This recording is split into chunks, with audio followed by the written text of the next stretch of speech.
Ти го. Какво става някак? Не е малко късно? Нещо ми ще снимам някакъв клип. Ама не знам какъв. Какво нямаш идеи?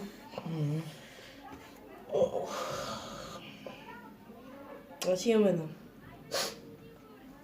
И каква тя? Ай сега.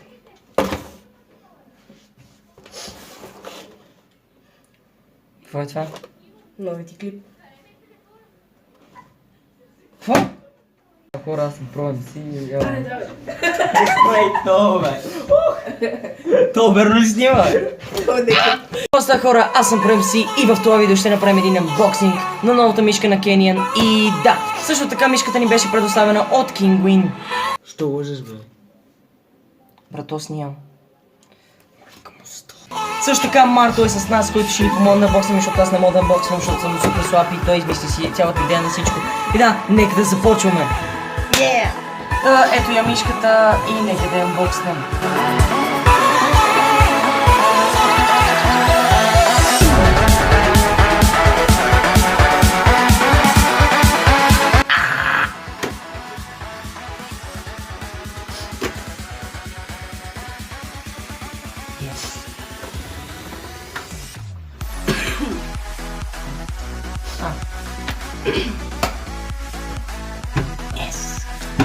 Някаква книжка...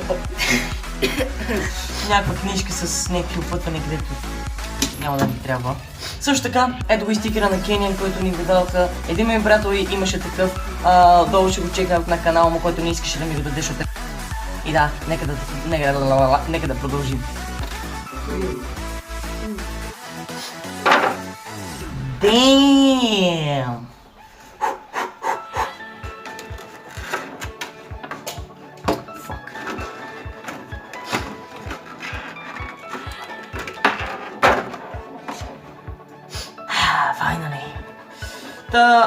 Damn, son. Damn, тази мишка е брутална, брат. Ето я, да вид мишката. Solid. Повече за мишката ще ви кажа след 2 секунди, тъй като хвърлих кутията сега пак. Както знаете, мишката има 7 бутона. Не зная.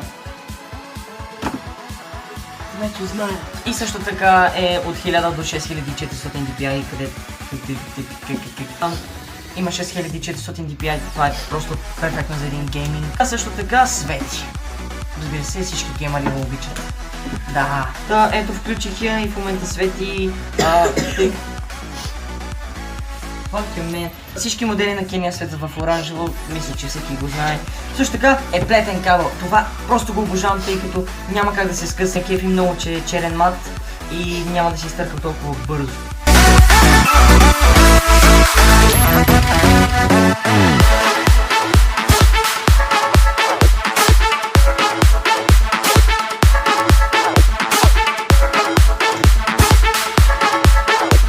И да, хора, това беше за видеото. Надявам се да ви е харесало. Ето пак мишката да видите визуално. Мисля, че е доста добра. И да, отдолу в описанието ще оставя линк за нея. PPZ 3% досъпка също ще бъде отдолу. Хора, чао, чао. Най-накрая свърших.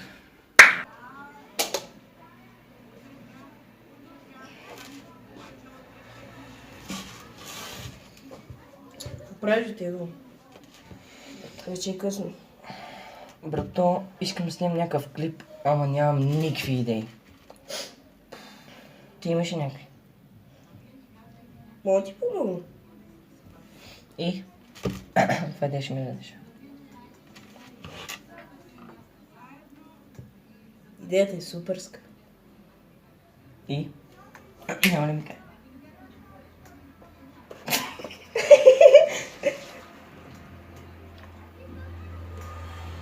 Какво ще кажеш?